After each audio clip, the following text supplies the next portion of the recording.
Welcome back to Scotties Hobbies. Today is July 1st, and this is another emissions deregulations update. A couple days ago, President Trump released a memorandum to the EPA entitled Lowering the Cost of Living by Promoting the Freedom to Fix. And you know, I dig into everything trying to get you guys factual information, and there are people out there lying about what this is going to actually do or happen when it comes to the guidance that's going to be released within 30 days from the EPA. And just like the greenhouse gas reconsideration, I'm willing to put 1,000 roses on this that I am right, and everything I talk about in this video right here is factual. Within 45 days, I got 1,000 roses on this to somebody out there just making up lies. If they want to do it, I don't want it. Why put 1,000? Let's put 10,000 on it. That's probably what he's going to say. But obviously, he won't put anything on it because it's all lies. But I'm going to go over what the EPA told me or hinted to today. And just stay tuned. Like, subscribe, share. Check out the video library for a ton of automotive helpful DIY videos and emissions deregulations videos. I'm trying to hit that 100,000 sub mark this year. So please hit that sub button. Everything I talk about in my videos, there's links in the description for you to go do your own research. Don't take my word for it. And I don't make up BS lies for clicks saying that emissions are going away. I give you factual information. If it does end up going away, I will report that to you as well. So I called the EPA press office today, trying to get a press release. Because if you've been watching my channel for a while, I have had a good relationship with the EPA press office. I've met some people in the EPA when it came to the 2009 greenhouse gas reconsideration and the D rate rule change. When that was all going, I was talking to the EPA a lot, getting a lot of inside information of what was going on, and it seemed to be everything that I reported on ended up being 100% right as of right now. So what did they tell me today? The press office didn't want to say much because they said this is ongoing. There's not much that they have to update on it other than there is going to be a guidance released within 30 days. So that wasn't too helpful. So I hit up the guy that I spoke to in the past about the D rate rule change. Before it was going out, I spoke to him. He gave me some inside information on that. And he mentioned there's already been precedent set when it comes to what we are going to be able to do to our vehicles in the near future, or what this guidance is going to produce. And what he mentioned is that I should go take a read of the guidance that was released back in January of this year when it came to agricultural vehicles, because President Trump and the EPA back in January was talking about the freedom to fix when it comes to agricultural vehicles and off-road vehicles. A lot of people thought you could go ahead and go out and just do deletes on your agricultural vehicles, and they got so many questions about it that they had to release or produce a guidance to that information as well. Let me put my phone on silent. This always happens. So I went and I found that guidance or press release, and it's right here. This is entitled, Subject, Clarification Regarding the Practice of Temporarily Disabling Aspects of an Emissions Control System or Components to Repair or Maintain a Non-Road Engine. Again, this is for non-road engines, but it does create a precedent for what is going to happen. Is it precedent or precedent? Yeah, precedent for what is going to happen and what the EPA thinks or how they go with making the rules up. So a few things that caught my eye when reading this, and you're going to be able to go look in the description. There's links to this. Go read it all and see what you think about it and compare it. Just imagine if this didn't say non-road and it says on-road, it's going to be pretty much nearly the same thing. So the second paragraph, this is the first thing that caught my eye.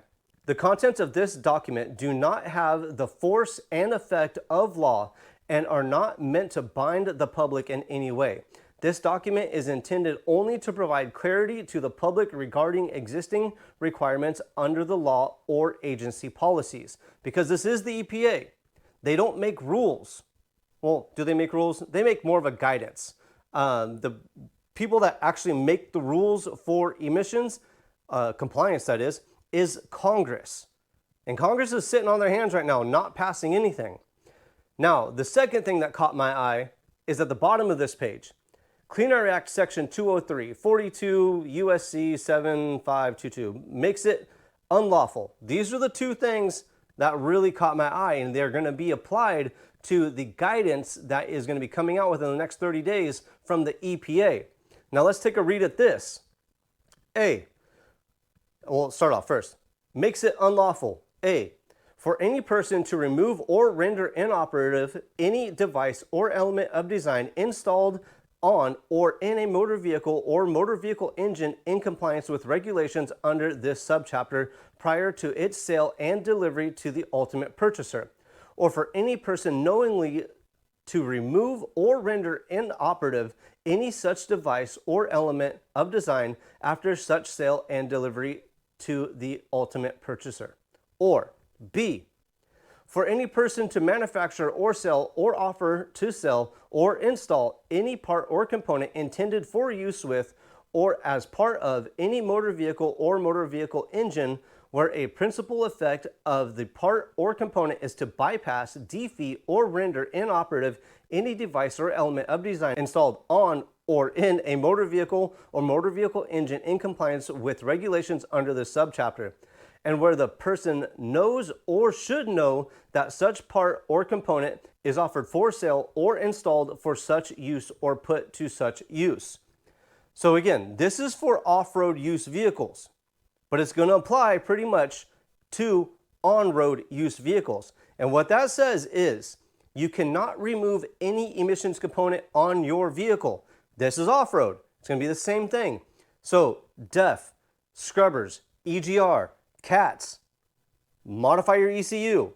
That type of stuff is modifying the emissions components and control devices on your vehicle. With this precedent set back in January of 2026, what do you think is going to happen? I guarantee, and I'll put 1,000 roses on this, we will not be able to perform diesel deletes or remove emissions components on your vehicle.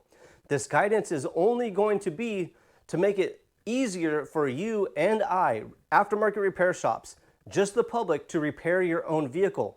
So that means manufacturers must release diagnostic data, computer data, also calibration data, because there's so many parts on vehicles these days that have to be calibrated to a vehicle after they're installed.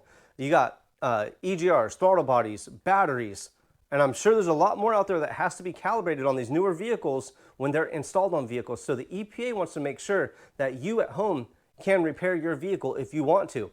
And this will move on to emissions components as well. That is going to be in the guidance, but it's going to be repair your vehicle back to its original configuration, not the right to delete or the right to remove. So anybody that's out there saying that this guidance coming out in 30 days from the EPA that is telling you that we are going to be able to remove emissions components on your vehicle is straight up lying. I'm telling you right now, that is not a fact. Just wait and see. Within 30 days, the EPA is going to release this guidance, and I will be reporting to you guys on what I find out. So make sure, stay tuned, like, subscribe, and share. I'll keep you guys updated. I appreciate each and every one of you guys watching, taking the time out of your day to do so. I really, really do appreciate it. I'll see you guys on the next hopefully helpful video.